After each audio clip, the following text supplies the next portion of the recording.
Students, welcome to BS tuition classes. आप सभी को BS ट्यूशन क्लासेस में स्वागत करता हूँ।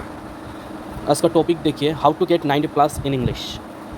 तो आप लोग सोच रहे होंगे कि ये वीडियो देखो कि नहीं देखो, ऐसा क्योंकि कोई भी उठा के दे देगा कि 90 प्लस कैसे लाए। ऐसे तो हज़ारों वीडियो होगा 90 प्लस लाने का वीडियो, ठीक है।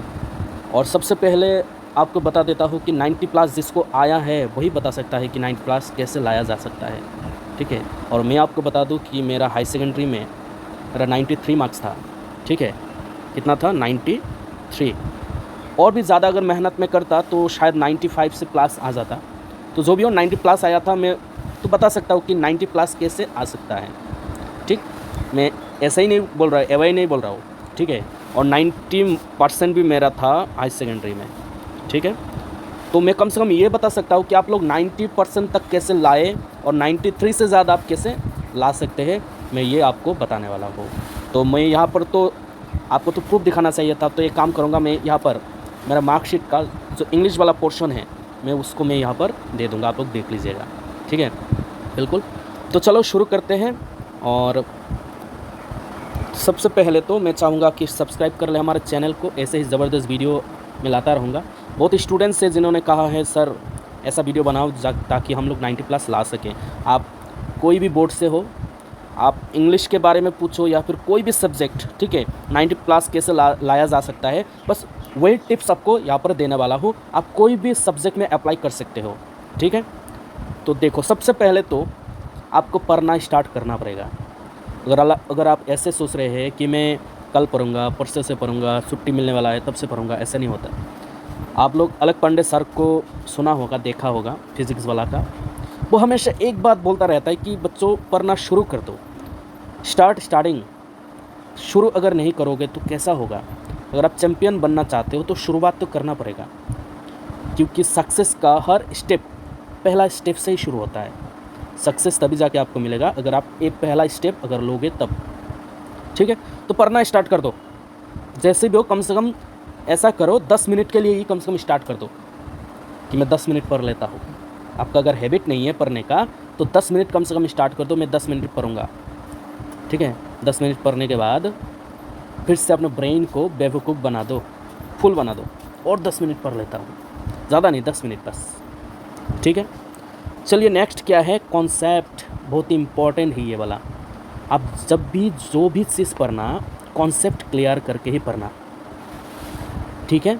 कॉन्सेप्ट क्लियर करके ही पढ़ना पड़ेगा, तभी जाके आपको कोई भी आंसर का सॉल्यूशन आपको मिलेगा। और जब कॉन्सेप्ट वाइज आप पढ़ेंगे तो एक बात याद रखना, इसको बनाते रहना, मेक नोट्स।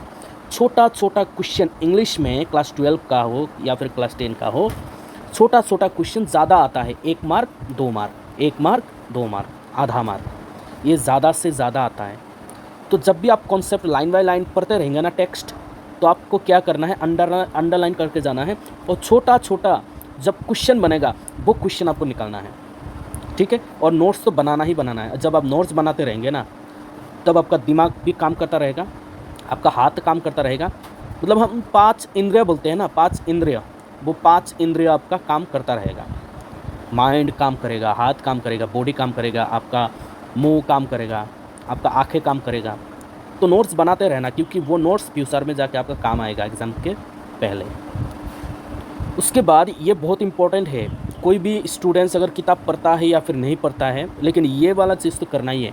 जो पॉइंट नंबर 4 मैं बता रहा हूँ, previous 5 to 6 years question paper solution करना ज़रूरी है।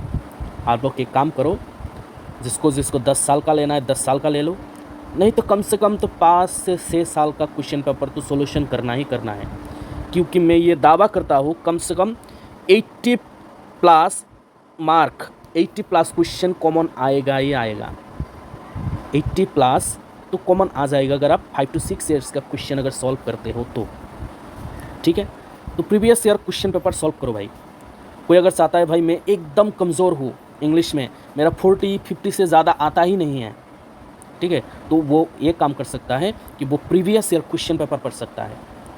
5 to 6 years previous year question solve करो, काम बन जाएगा। और जिसको 90 प्लस आइए, कम से कम 10 साल का क्वेश्चन पेपर देख लो, पूरा का पूरा कॉन्सेप्ट में जो बता रहा हूँ पॉइंट वाइज, ये देख लो आप, ठीक है। उसके बाद रिवीजन रिवीजन तो करना ही है, नहीं तो भूल जाओगे ना आप। मैं एक बात बताता हूँ कि ऐसा है, एक डायग्राम दिखा देता हूँ आपको। आज आपने एक चीज़ पढ़ा, 100% फुल फोकस करके पढ़ा, है ना। 1 दिन, 2 दिन, 3 दिन, 4 दिन, 5 दिन, 6 दिन, ऐसे ऐसे करके टाइम बीतता जाएगा, आपका नॉलेज कम होता जाएगा। क्या होता जाएगा? नॉलेज कम होता जाएगा। तो इसके लिए रिवीजन का भी एक प्रोसेस है, रिवीजन तो करना ही है। अगर आप बार बार रिवीजन करते हो ना, तो वो बात आपको 100% याद रहता है एग्ज़ाम के पहले कम से कम 1 साल तक। लेकिन रिवीजन करने का भी एक रूल है। कैसे करेंगे आप रिवीजन? रिवीजन कैसे करेंगे देखिए, मैं दिखा देता हूँ। 147 रूल्स, ये याद रखिएगा। 147 रूल, ये क्या है 147 रूल? ये 147 रूल अगर आप याद करेंगे, इस तरह से अगर आप पढ़ेंगे, तो मैं गारंटी के साथ बोलता हूँ एग्ज़ाम में कभी भी आप नहीं भूलेंगे। ठीक है, ये भी मैं आपको डायग्राम बना के दिखाऊंगा। देखिए, ये डायग्राम है हमारा। आप कोई भी सब्जेक्ट को पूरा 100% फोकस के साथ, आप 1 सेकेंड, क्या हो गया? हाँ, देखिए, कोई भी सब्जेक्ट को आप 100% फोकस के साथ पढ़ते हो, ठीक है। 100% फोकस के साथ पढ़ा, तो आज पहला दिन है 1, ठीक है। इसको, उस सब्जेक्ट को, यानी उस चैप्टर को आपको 4 दिन बाद, 1 दिन पढ़ा आपने, 4 दिन बाद, मतलब यहाँ पर 4 दिन आते आते आपका नॉलेज कम हो जाएगा ना, तो आपको 4 दिन बाद फिर से पढ़ना है फुल, तो 100% फिर से याद हो जाएगा आपको। लेकिन ऐसा हो जाएगा अगर आप उसके बाद भी नहीं पढ़े ना, उसका नॉलेज फिर भी ज़ीरो हो जाएगा धीरे धीरे। लेकिन क्या करने का, 7 डेज़ बाद आपको फिर से पढ़ना है 100% नॉलेज के साथ। तो ऐसा होता है, कोई भी चीज़ अगर हम 3 बार पढ़ते हैं तो उसको एकदम याद हो जाता है, अच्छे से याद हो जाता है, कॉन्सेप्ट क्लियर हो जाता है। कभी भी आप भूलोगे नहीं, कम से कम 1 साल तो नहीं भूलोगे एग्ज़ाम से पहले तक। एग्ज़ाम ख़त्म होने के बाद अगर वो नहीं पढ़ेंगे तो धीरे धीरे हो सकता है गायब हो जाएगा, लेकिन एग्ज़ाम अच्छा होगा आपका। तो ये कॉन्सेप्ट याद रखिएगा, बहुत ही ज़बरदस्त प्रोसेस है ये वाला। 147 रूल, 1 दिन पढ़ना है, वही चैप्टर को 4 दिन बाद पढ़ना है, और वही चैप्टर को आपको 7 दिन बाद पढ़ना है, 3 दिन। अगर ज़रूरत पड़ा तो 15 दिन बाद, 1 महीने बाद फिर से पढ़ो, ठीक है। ये कॉन्सेप्ट बहुत ही अच्छा है, मैंने फॉलो किया था, आप भी फॉलो करो। उसके बाद टेक्सचुअल क्वेश्चंस, ज़्यादातर स्टूडेंट क्या करते हैं, ये जो टेक्सचुअल क्वेश्चन है पढ़ता ही नहीं है, एडिशनल क्वेश्चन पढ़ लेता है। कौन सा आया था, ठीक है, आया था, पढ़ लिया, लेकिन टेक्सचुअल क्वेश्चन भी बहुत सारा आता है। टेक्सचुअल क्वेश्चन को भी नज़रअंदाज मत करना, टेक्सचुअल क्वेश्चन को पढ़ना ही पढ़ना है आपको, ठीक है। टेक्सचुअल क्वेश्चन का सॉल्यूशन निकालो, बहुत बार कॉमन आता है।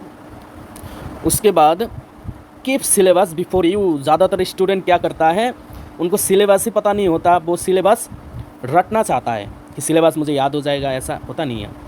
एक काम करना, सिलेबस को आप लिख के या फिर प्रिंट आउट निकाल के आपके नज़र के सामने रखना, आपके टेबल के सामने, जहाँ पर आप पढ़ते हो ना, टेबल के सामने, वहाँ पर सिलेबस को लगा के रखना। कोई भी सिलेबस, आप अगर फिज़िक्स पढ़ते हो तो फिज़िक्स का सिलेबस, इंग्लिश पढ़ते हो तो इंग्लिश का सिलेबस, मैं जो भी इंग्लिश का भी पढ़ा रहा हूँ तो इंग्लिश का सिलेबस आपके सामने होना चाहिए। आपको याद होना चाहिए कि क्या क्या चीज़ आने वाला है, कितना नंबर का आएगा, ठीक है। लॉन्ग क्वेश्चन जैसे कि हमारे फ्लेमिंगो हो और हमारा सप्लीमेंट्री हो बिस्तास, यहाँ पर क्या होता है, क्लास 12 जो बिस्तास का 7 मार्क का एक क्वेश्चन आता है लॉन्ग, और फ्लेमिंगो का एक क्वेश्चन आता है लॉन्ग 5 मार्क का, और सब बाकी सब 2 मार्क का, 1 मार्क का, 2 मार्क का, 1 मार्क का। तो सिलेबस जानना बहुत ही ज़रूरी है, सिलेबस को रट्टा मार लो, काम आएगा। आफ्टर दैट शेड्यूल, आपको शेड्यूल बनाना है, ठीक है, आपको रूटीन बनाना है। आप वही पढ़ लेते हो, इंग्लिश पढ़ना शुरू कर दिया तो इंग्लिश ही पढ़ते रहते हो सारा दिन। आप फिज़िक्स पढ़ते हो, केमिस्ट्री पढ़ते हो तो सारा दिन वही पढ़ते रहते हो, नहीं, आपको शेड्यूल बनाना है, रूटीन बनाना है, ठीक है। आप कौन से सब्जेक्ट में कैसे हो, उस हिसाब से आपको टाइम टेबल बनाना है, किसको कितना समय देना है, उसका टाइम टेबल आपको बनाना है। डिवाइड एंड रूल यूज़ करो, ठीक है, टाइम बना लो, रूटीन बना लो। कम से कम 50 मिनट आप क्या पढ़ेंगे, 50 मिनट इंग्लिश पढ़ेंगे, 50 मिनट केमिस्ट्री पढ़ेंगे, 50 मिनट्स मैथ्स पढ़ेंगे। ऐसे करके करके एक रूटीन बनाओ। स्कूल कॉलेज में रूटीन होता है तभी जाके डिसिप्लिन से चलता है ना। तो आप रूटीन बनाओ तभी जाकर डिसिप्लिन से पढ़ सकोगे, नहीं तो नंबर ऑटोमेटिकली डाउन आ जाएगा। इंग्लिश एक ऐसा सब्जेक्ट है जिस सब्जेक्ट में अगर आप अच्छे से पढ़ते हो तो आपका एवरेज बना देता है, 90 प्लस आ जाता है, नहीं तो किसी का तो फेल भी हो जाता है ना। तो बस अच्छे से पढ़ो। उसके बाद देखिए, study up to day before exam, मतलब एग्ज़ाम के पहले दिन तक ही पढ़ो। सवेरा एग्ज़ाम है, सवेरा उठ के जल्दी उठ के आप पढ़ने लगे, तो ऐसा मत करना। सवेरा उठ के आप फ्रेश हो जाओ, खाना वाना खाओ, अच्छे तरह से नहा लो, पूजा पाठ करो, जो भी करो, ठीक है। सवेरा उठ के कोई भी डाउट्स अगर देख लिया, ऐसा मत करो, माइंड गड़बड़ हो जाएगा। कोई भी चीज़ अगर आपको गलत लगा, अरे ये ऐसा तो ये तो नहीं था, अपने फ्रेंड के साथ भी डिस्कस मत करो। किसके साथ मैं थोड़ा सा डिस्कस कर लेता हूँ कि इसका आंसर क्या है, इसका आंसर क्या है। अगर आपके साथ वो आंसर नहीं मिला आपके फ्रेंड के साथ, तो आपको गड़बड़ हो जाएगा, आपका माइंड कन्फ्यूज़ हो जाएगा कि यार लिखूँ, गड़बड़ हो गया, टेंशन आ गया, डिप्रेस में आ जाओगे, है ना। तो डिस्कशन मत करो, जो भी पढ़ा है ठीक ही पढ़ा है आपने, आराम से बस लिखो एग्ज़ाम में जाके। उसके बाद शेयर योर नॉलेज। एक काम करना, एग्ज़ाम के पहले नहीं, मतलब जब भी कोई भी चैप्टर आपने पढ़ा है, वो चैप्टर अपने दोस्त के साथ शेयर करो। डिस्ट्रीब्यूट योर नॉलेज, अपने नॉलेज को डिस्ट्रीब्यूट करो अपने फ्रेंड्स के साथ। वो भी सीख लेगा, कोई बात नहीं, सीखने दो, वो भी नंबर लाएगा, लाने दो। लेकिन ज्ञान बांटने से बढ़ता है, याद रखियो, ठीक है। ज्ञान बांटने से बढ़ता है, तो बस यही है, शेयर करना नॉलेज। आपका नॉलेज बढ़ता रहेगा, आपको याद होता रहेगा, आप कभी भी भूलोगे नहीं, गारंटी के साथ। तो नॉलेज बांटो, शेयर करो नॉलेज अपने फ्रेंड्स के साथ। ये इसका आंसर ये होगा, इसका आंसर ये होगा, ये इसका सॉल्यूशन है, शेयर करो। इसको ये कहते हैं, इसका मतलब ये रहा, है ना। और लास्ट में अगर समय मिला तो आप सैम्पल पेपर देख सकते हो। प्रीवियस ईयर क्वेश्चन तो आप देखे ही होंगे या फिर देखेंगे। और लास्ट में सैम्पल पेपर होते हैं ना, क्वेश्चन बैंक लाते हैं, क्वेश्चन बैंक में सैम्पल पेपर रहते हैं, नहीं तो सैम्पल पेपर का क्वेश्चन पेपर मिल जाता है। तो सैम्पल पेपर अगर टाइम, मैंने लिखा ना, डिपेंड ऑन टाइम, अगर टाइम मिला तो आप सैम्पल पेपर देख सकते हैं। सैम्पल पेपर देखने से भी बहुत कॉमन आ जाता है कभी कभी, ठीक है। बस इतना सा है। लास्ट में एक बात बोलूँगा, BS ट्यूशन क्लासेस को सब्सक्राइब करें। क्लास 11-12 का हर एक नोट्स आपको यहाँ पर मिल जाएगा। नोट्स मिलेगा भाई, क्वेश्चन आंसर मिलेगा, यहाँ पर PDF मिलेगा टेलीग्राम ग्रुप में, BS tuition classes Telegram, description में दे दूँगा आपको, ठीक है। हर एक का नोट्स यहाँ पर आपको मिलेगा। Thank you so much, all the best. और एग्ज़ाम आपका बहुत ही अच्छा हो। अगर 90 प्लस आ जाए तो कमेंट में बताना कि 90 प्लस आ गया है ना। Thank you so much.